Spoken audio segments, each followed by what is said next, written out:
Glória a Deus. Hebreus 10:38, na versão corrigida e fiel, diz o seguinte: mas o justo viverá da fé, e se ele recuar, a minha alma não tem prazer nele. Eu ainda vou ler aqui na Almeida e Atualizada. Gosto muito desse versículo aqui na Almeida Atualizada, que diz o seguinte, Hebreus 10:38: todavia o meu justo viverá pela fé, e se retroceder, nele não se compraz a minha alma. Aleluia. Pensa que privilégio Deus olhar lá do céu para mim, para você, e falar assim: o meu justo. Aleluia. Glória a Deus. O meu justo. Então, meus irmãos, eu quero dizer para vocês o seguinte: este livro aqui, entre aspas, ele é muito peculiar por vários motivos. Quando eu digo entre aspas, porque isso aqui não é apenas um livro. Além de ser a palavra de Deus, aqui contém 66 livros, escrito por aproximadamente 40 autores diferentes, num espaço de tempo de aproximadamente 1.600 anos. E é tão interessante que o que está escrito lá em Gênesis, às vezes vai se cumprir lá em Apocalipse, e assim por diante. É como se fosse um grande quebra-cabeça, que cada peça se encaixa perfeitamente no seu devido lugar. E eu acho, entre tantas coisas da Bíblia que eu acho interessante, é o seguinte: para que nós possamos entender ela, porque, como eu disse, ela foi escrita por cerca de 40 autores diferentes. Tinham pessoas muito inteligentes como Paulo, como Isaías, mas também tinha pessoas simples batistas, como Pedro, Amós, entre outros. Então, para a gente entender a Bíblia, você já deve ter visto alguém que é professor ou médico, uma pessoa formada em alguma coisa, e fala assim: eu não consigo entender a Bíblia. Quem já escutou isso? Para entender a Bíblia, primeiramente a gente precisa da ação do Espírito Santo, e segundo, também a gente precisa estudar o texto à luz do contexto. E é tão interessante, quando a gente vai olhar sobre isso, porque o texto fora do contexto é um perigo muito grande. Vocês lembram lá quando o diabo chegou para Jesus e falou assim para ele assim: ó, pula daí, porque está escrito: aos teus anjos dará ordem a seu respeito, para que não tropece em pedra alguma. Veja só que ousadia. O diabo citou, o Salmo 91 para Jesus, usou a Bíblia fora do contexto. Aí Jesus fala assim: também está escrito. E aí ele vai lá: não tentarás o Senhor teu Deus. Nós precisamos ser, irmãos, a geração do também está escrito, porque senão nós ficamos rodando em círculos e nunca chega em lugar algum. E é tão interessante, porque a mesma Bíblia que diz em Romanos 3:10 ao versículo 12 o seguinte: como está escrito, não há um justo, nenhum sequer, não há ninguém que entenda, não há ninguém que busque a Deus, todos se extraviaram e juntamente se fizeram inúteis, não há quem faça o bem, não há nenhum só. A mesma Bíblia, Rafael, que diz que não há um justo sequer, em dezenas de outros lugares vai falar sobre o justo. E aí, o que é isso? É contradição? E aí, o que é isso? Existe justo ou não existe justo? É aí que nós precisamos entender a Bíblia pela própria Bíblia. Quando a Bíblia diz que não existe justo, você pode olhar no contexto que vai falar sobre justiça própria. Está aqui grandes pregadores, pastora Lia sempre está aí na rua pregando, e tantos outros. Você chega na pessoa, vai pregar para a pessoa, aí ela fala assim: não, eu não sou crente, mas eu sou uma pessoa boa, eu não roubo, eu não mato, né? Só falta falar assim: eu mereço ir para o céu por minhas obras. Essa justiça própria, quando a pessoa pensa que é justo por si mesma, a Bíblia chama lá em Isaías 64:6 de trapo de imundícia. Olha o que está escrito em Isaías 64:6: mas todos nós somos como imundo, e todas as nossas justiças como trapo de imundícia. Alguns estudiosos dizem que trapo de imundícia, naquela época lá, milhares de anos atrás, no tempo de Isaías, bem antes de Jesus nascer, alguns dizem que era o pano que as mulheres usavam como absorvente.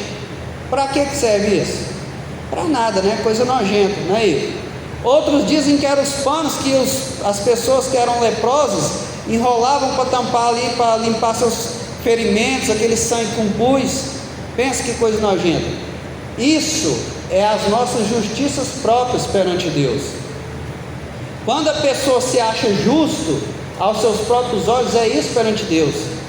Vamos aplicar para os dias de hoje?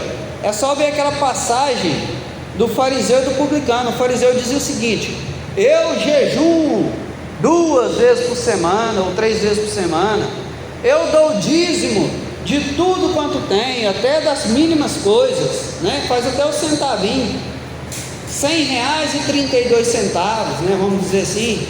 Eu faço, eu aconteço. Meus irmãos, se nós orarmos, se nós lermos a Bíblia, se nós ajudarmos o próximo, se a gente oferta na igreja, se a gente congrega, mas se não for pela fé em Cristo Jesus, e daqui a pouco a gente vai falar o que é fé, nós estamos só sobre o que é ser justo, nada disso faz sentido. Nada disso faz sentido. Então, o que é ser justo perante a Bíblia? Que a Bíblia diz que o justo viverá pela fé. O justo é aquele que é justificado por Jesus Cristo. E como eu sou justificado por Jesus Cristo? Eu ouço a palavra, entendo que eu sou pecador, que eu preciso de Deus, que eu preciso de um Salvador, e que Jesus pagou naquela cruz um preço que eu nunca teria condições de pagar. E ali, quando eu faço algo de errado, e a justiça de Deus vai vir sobre a minha vida, eu dobro os meus joelhos, ou eu oro, ou eu peço perdão pelo Senhor. Eu falo: Senhor, me perdoa, porque eu pequei, em nome de Jesus me perdoa. Então, naquele momento, a justiça de Cristo é imputada sobre nós, e a gente deixa de ser inimigo de Deus e se torna justo.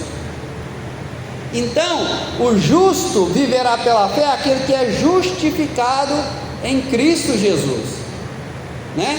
Se a Bíblia diz que Ele é o nosso único Salvador, é porque não tem outro. Não tem Maria, não tem Pedro, não tem Aparecida, não tem Buda, não tem Maomé. Ele é o único e suficiente. Por quê? Porque se Ele é todo poderoso, Ele não precisa de mais nada. Um dia eu conversando com um grande amigo meu no começo da minha fé, eu falei: e aí, por que vocês, né, acreditam, né, fazem oração para santos e tal? Aí ele falou o seguinte para mim na época: é mais ou menos o seguinte, ele disse para mim: teu prefeito, né? Eu falei: sim. Aí às vezes você não tem tanta intimidade com o prefeito, aí você vai lá no vereador, e o vereador te leva até o prefeito. Aí na época eu não conhecia nada da palavra, eu falei: tudo bem, faz sentido.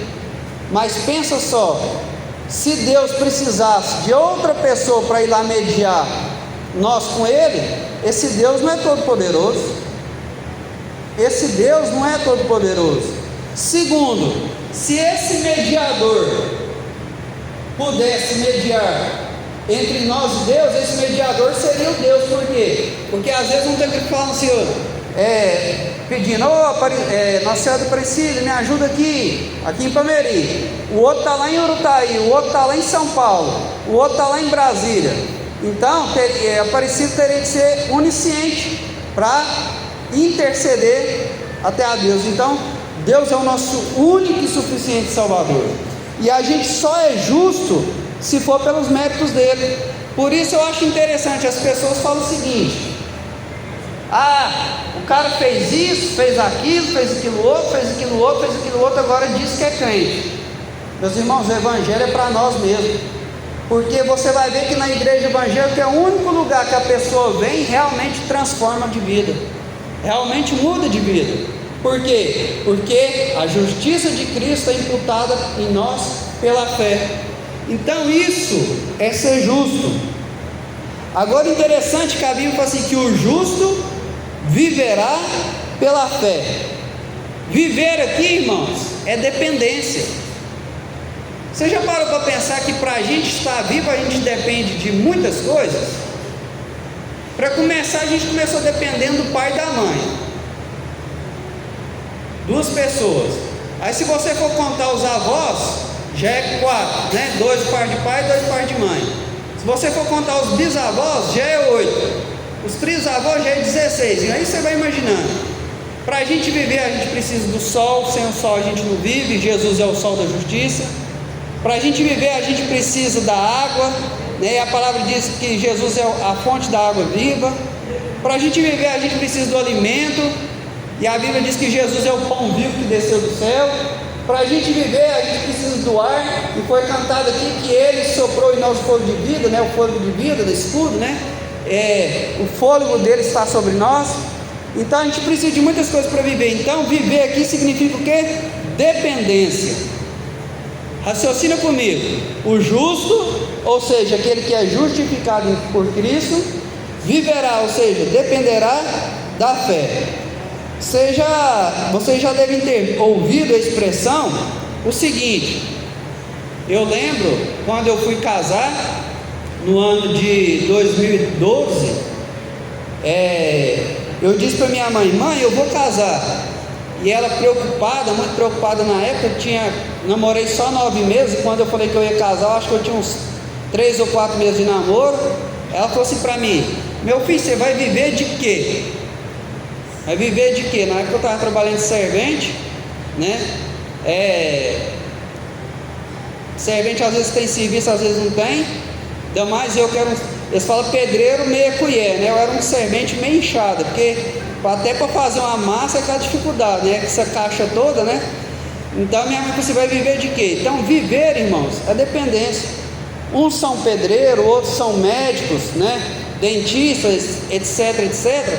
Então viver aqui é depender. Então o justo ele viverá, ou seja, ele dependerá do quê?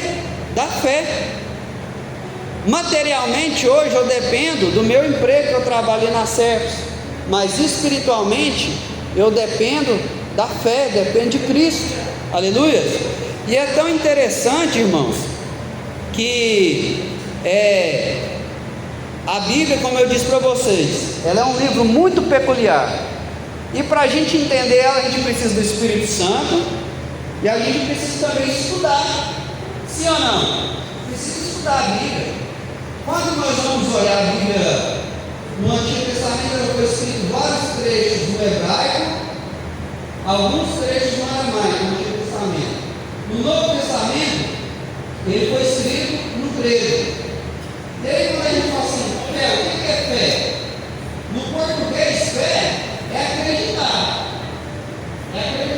Mas no hebraico, a palavra fé é emuná, que significa acreditar, mas também significa fidelidade. No Novo Testamento, que é a palavra mais lenta, foi escrito no grego, a palavra é pires, significa também acreditar, mas também significa fidelidade.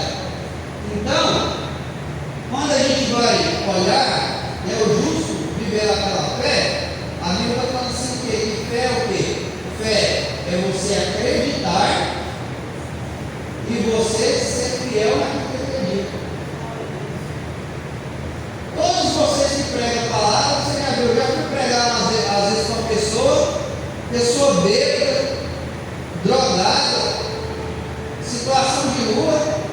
Aí você, eu acredito muito em Deus, eu acredito muito em Deus.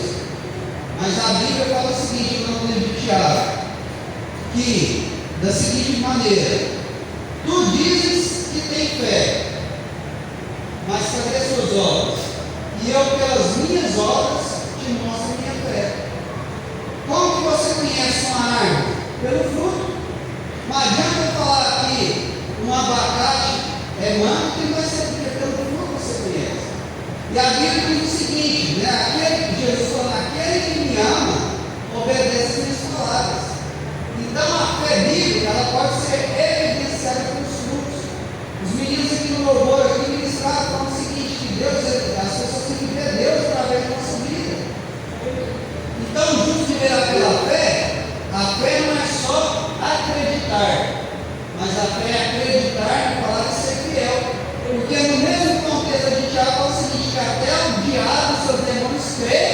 e estremece, mas as obras deles não testificam que a coisa é verdadeira. Então, o justo, aquele que é justificado em Cristo, ele viverá, ou seja, dependerá da sua fé, que é o que crê em fidelidade. Só isso não. A fé é a moeda do reino espiritual, do mundo espiritual. Aqui no Brasil, você chega numa loja, quanto é isso? É tantos reais. Se você tiver os tantos reais, você vai comprar. Lá em Moçambique, quanto é isso? É tantos meticais. Você chega lá nos meticais, você vai lá e compra. Nos Estados Unidos é tantos dólares. Então, se você tiver, você vai lá e compra. E assim por diante, né? Em Portugal, euro, e assim por diante. Agora, no mundo espiritual, a moeda do mundo espiritual é a fé. É a fé. Meus irmãos, quando nós vamos olhar nesse contexto aqui de Hebreus 10:38, a gente vai chegar lá em Hebreus 11, vai estar lá a galeria dos heróis da fé. Você sabe o que é interessante? Que todos eles creram, foram fiéis. Por quê? Porque eles tinham uma palavra. E nós, irmãos, às vezes temos tudo à nossa disposição, igual aquele filho mais velho da parábola do filho pródigo, mas não tomamos posse. Na Bíblia tem promessa de cura, sim ou não? Muitas vezes a gente está doente por quê? Porque falta que a gente não toma posse. Na Bíblia tem promessa de prosperidade, sim ou não? Promessa de provisão, sim ou não? A gente canta, né? Que é Jeová Jireh, Deus provedor. Então o que falta para nós? Falta fé. Mas não é só a fé de acreditar. Porque eu acredito que todo mundo aqui acredita que tem isso. Mas é ser fiel. E o ser fiel é aquilo que o pastor Henrique falou. Vai nos levar a ter atitudes. A Bíblia vai falar em Hebreus 11, nesse mesmo contexto, você está com a sua Bíblia aberta, você pode conferir, sobre Abel. Abel, ele teve fé. E a fé dele levou ele a ter atitude. Qual foi a atitude dele? Enquanto o irmão dele levou, né, ao cabo de dias, ou seja, no final de um tempo, dos frutos da terra, lá, Abel fez o quê? Ele levou das primícias do seu rebanho da gordura dele. O que isso significa? Vou dar um exemplo simples. Eu mesmo estou conversando com isso. Vou entrar mais ou menos na questão financeira. Porque ali em Abel fala sobre a oferta. Caim, ele é aquela pessoa que fala o seguinte: eu recebi, aí eu vou pagar a água, vou pagar a luz, vou pagar o supermercado, vou colocar dinheiro no carro, gasolina no carro, aí faz tudo. Aí no final de um tempo, ou seja, no final ele faz tudo, aí ele vai lá e leva para Deus. Se sobrar, porque se estiver sobrando aí, vocês são milagrosos, vocês são muito abençoados. Então dá sobra para Deus. Agora Abel não, ele deu das primícias do seu rebanho. Aí você fala assim: nossa, tem pessoa que é radical demais, mas o evangelho é radical. Você já parou para pensar o que é a fé de Abel, deu das primícias do seu rebanho? Você já parou para pensar sobre isso?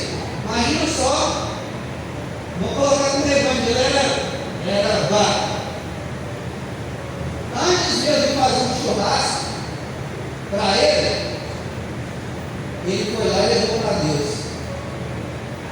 Antes mesmo dele ir lá e tomar o leitinho da vaca, ele foi lá e ofereceu para Deus. Antes mesmo do filho dele comer aquela costelinha, aquela picanha, aquele cupim, vou preparar para você, porque senão você está pensando em comida, nessas horas, ele foi lá e levou para Deus. Por quê? Porque a fé nos faz ter essa atitude. Para o mundo é loucura, irmãos. Por isso que o evangelho da cruz, para o mundo é loucura, mas para nós é o poder de Deus. Eu fico olhando algumas coisas que um primo meu tem colocado para a academia. E aí ele vai lá em academia, ele corre, malha, coloca comigo os pesos certinho, faz tudo certinho para alcançar o objetivo dele. E aí os outros falam para ele: você está doido, você está doido. Mas não acha loucura tomar 2 caixas de cerveja. Entendeu? Então tudo vai depender daquilo que a gente acredita. Para nós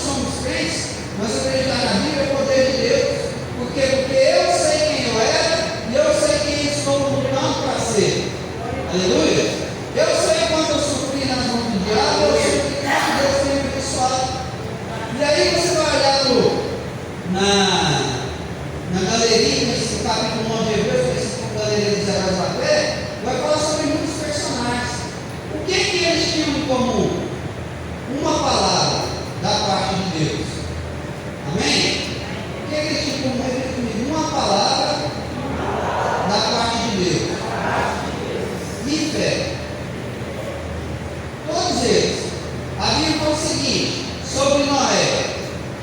Você não vai ver a Bíblia falando que Noé tinha um curso para fazer navio, fazer barco.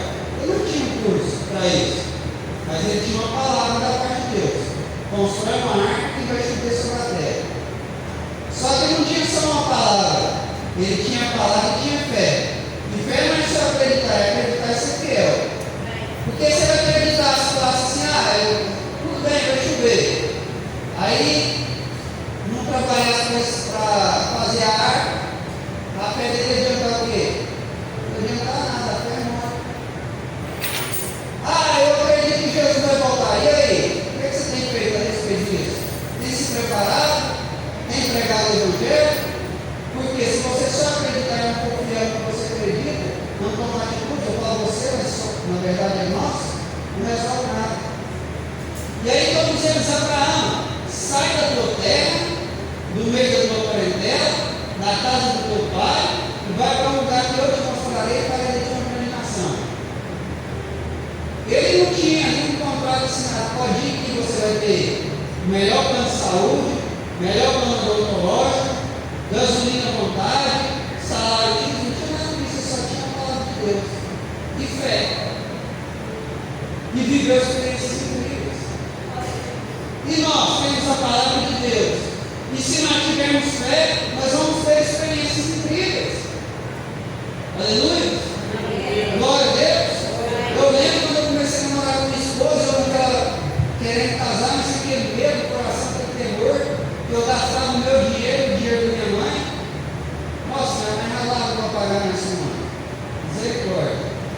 E ali, eu lembro que eu, assim, naquele temor, eu fui na casa do meu esposo, já dorme no Senhor, e existe uma folha de Buriti, escrito lá no Salmo 37, aquele versículo fala assim: fui moço e hoje sou velho, mas nunca vi um justo desamparado, nem a sua descendência de pão.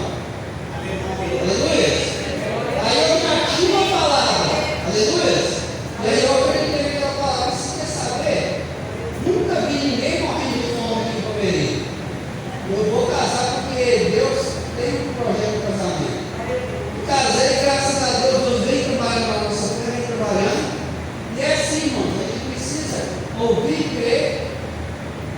E ali todos da Bíblia, se fosse daquele jeito, vamos pegar. Às vezes a gente lê, como eu disse para vocês, Abraão. Parece uma coisa simples, né? Mas não é. Sai da tua terra. Imagina só. Você tem uma fazenda, uma chácara. Você abandonar e ir para um lugar que você nem sabe. É fácil ou é difícil? É difícil. Eu tenho uma casa ali que o lote não dá nem 15 por 30, não chega nem perto da fazenda. Se for para abandonar naquela época que não tinha jeito de você deixar para imobiliário para alugar nem nada, não é fácil não, meus irmãos.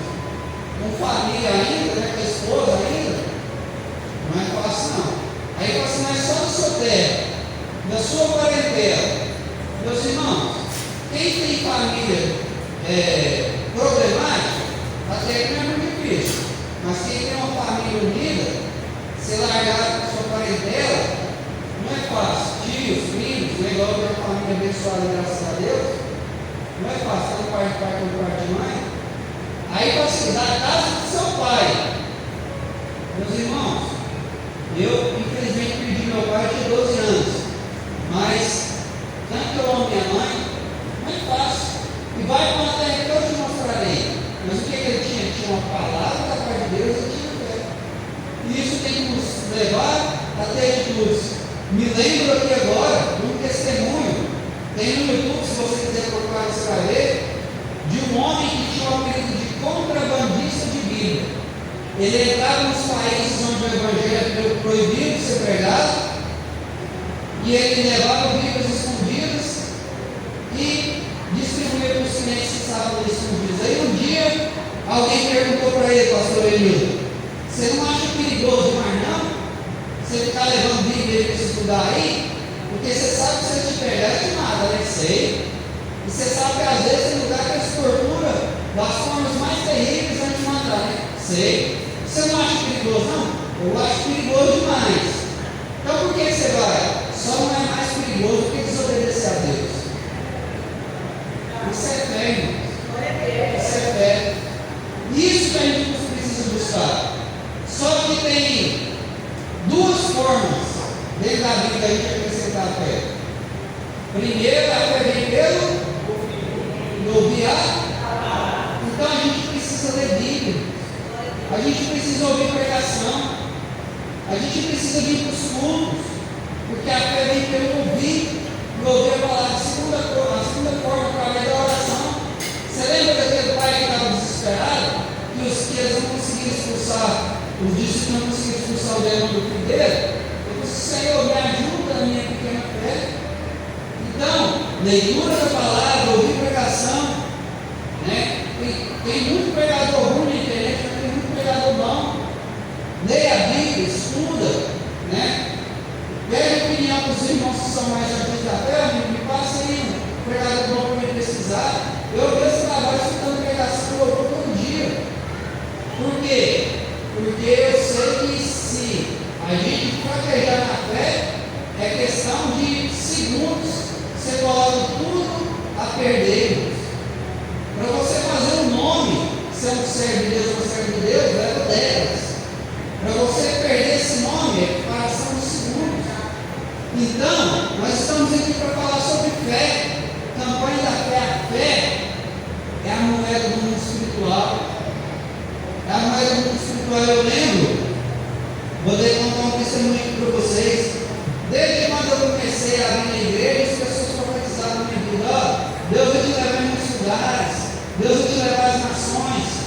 E aí eu sou o seguinte: as pessoas profetizam, eu guardo, mas eu não fico preocupado com aquilo ali não. Porque tem pessoas que profetizam também da emoção. Eu fico tranquilo.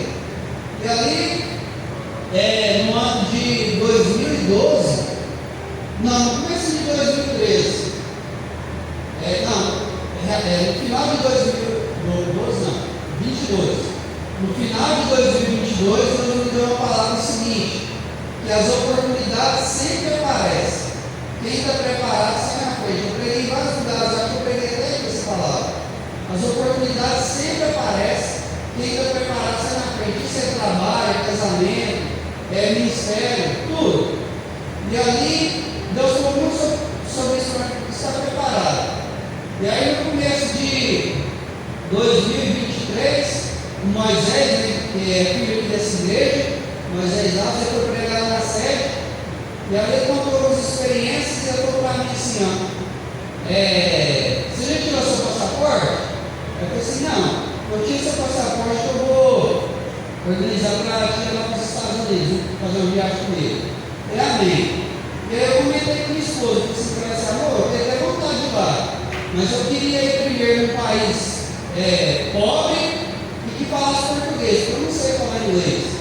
E eu até falei para ela assim, algo assim que eu vou abrir o coração para os irmãos, vocês viajam essa pessoa mais esclarecida, né, não tem mais condição, vou ficar até meio sem graça no meio do povo.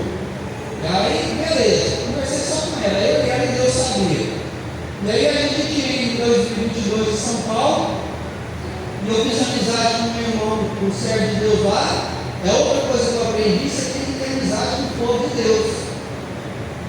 Minha esposa sabe, eu vou nos lugares, eu pego o telefone das pessoas, eu faço amizade, por quê? Porque o povo de Deus te leva para perto de Deus. E ali, resumindo, ele falou o seguinte: ó, tem um trabalho aqui na área, assim e tal. E ele fez uma conexão comigo e o pastor. E aí o pastor mostrando o trabalho lá, mostrando o trabalho que ele fazia lá. Eu fui mostrar o culto de casa e mostrei assim: na época nós tínhamos acho uns 40 Bíblias ou mais no culto, a gente emprestava para o povo. Hoje tem poucos que a gente vai doando para quem vai aceitando Jesus lá. E ali eu falei assim: meu irmão, nós somos aqui cerca de 200 pessoas por culto, só tem 3 Bíblias. Só a minha, minha esposa e um obreiro aqui. Eu senti no coração que desejo, sabe? Acho que eu vou lá fazer uma cruzada, levar umas Bíblias, né? E eu pensei: ô pastor, imagina, eu ia levar umas Bíblias, vem mesmo e tal. Ele acreditou, irmãos. Ele acreditou. E aí eu fui dar uma pesquisada nas passagens. Eu cheguei uns 2.000, 3.000. Eu já não tinha, se fosse 2.000, 3.000, eu precisava. É mais fácil arrumar. Fui olhar 15.000 passagem de volta para lá. Pegava de Goiânia para São Paulo para África do Sul, e África do Sul para Beira. Aí eu pensei, não, isso aqui não é para mim. Desanimei, porque eu ainda não tinha uma palavra firme. Aí eu estava dando aula na salinha das crianças no congresso da CIB, e acabou o culto. Eu peguei o celular, meu irmão mandou um áudio para mim, e aí ele foi orando, e teve uma hora lá que eu falei o seguinte: mas Manuel, Deus vai colocar recursos no seu nome e vai te levar em lugares áridos, onde você vai pregar a palavra. Na hora que eu pensei, senti isso você agora tem uma palavra. Só eu, minha esposa e o pastor já sabia, ninguém sabia. Você agora tem uma palavra. Cheguei num amigo meu e falei assim: irmão, empresário da cidade, eu falei assim: estou com um projeto sim. As passagens é 15 mil, eu falei: não, 5 mil eu te dou, no primeiro. Aí comecei a pesquisar a passagem, fiz amizade com uma mulher crente também, da CBC de Uberlândia. Ela conseguiu fazer para mim por menos de 10.500, quase 5 mil a menos.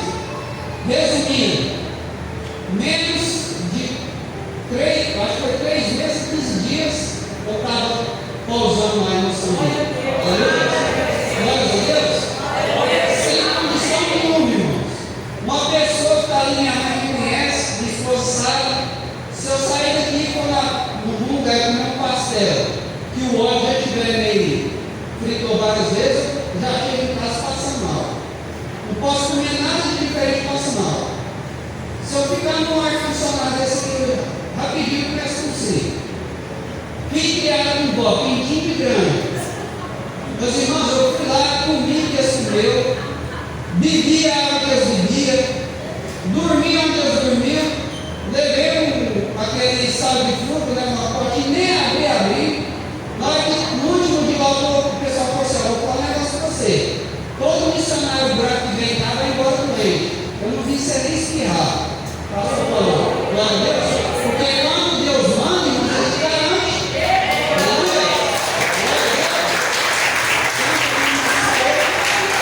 Glória a Deus. Quando Deus manda, Ele garante.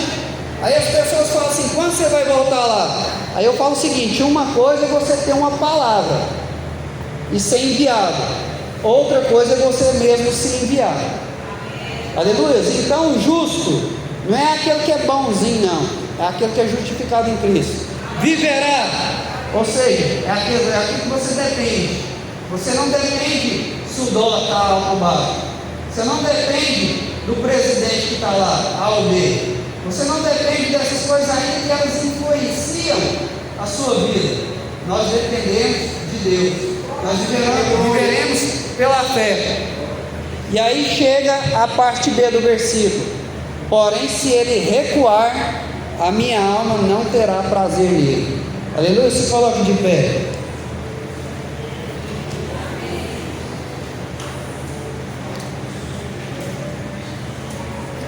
Sabe uma coisa que eu aprendi? Eu aprendi o seguinte: Deus, irmãos, não é igual nós que ficam mudando de ideia toda hora, não. Né? Eu fico olhando por mim mesmo. Minha mulher fala assim: você é meio doido. Nossa, você está falando crente, que por já está com outra ideia totalmente diferente. Mas vamos tentando aí, que uma hora dá certo. Deus vai ensinando. E sabe o que eu aprendi também? Que quando a prova vem, quando a luta vem, a gente começa a duvidar do caráter de Deus. Vou te dar um exemplo na luz da Bíblia e você aplica na sua vida. Deus tinha uma palavra para o povo ali que estava no Egito, né? Eu vou tirar vocês daqui desse Egito, desse escravidão, e vou levar vocês para uma terra que manda leite e mel. Ele tinha uma palavra, sim ou não? Sim. Aí Deus foi lá, tirou eles. Ele saiu todo mundo alegre e rico. Saiu alegre e rico, porque saiu cheio de ouro e prata dali, do Egito. Alegre e rico. Feliz e com dinheiro no bolso. Amém? Recebe aí? Sabe o que acontece? 3 dias depois chega a prova, primeira prova. O povo do exército vem, marca na frente,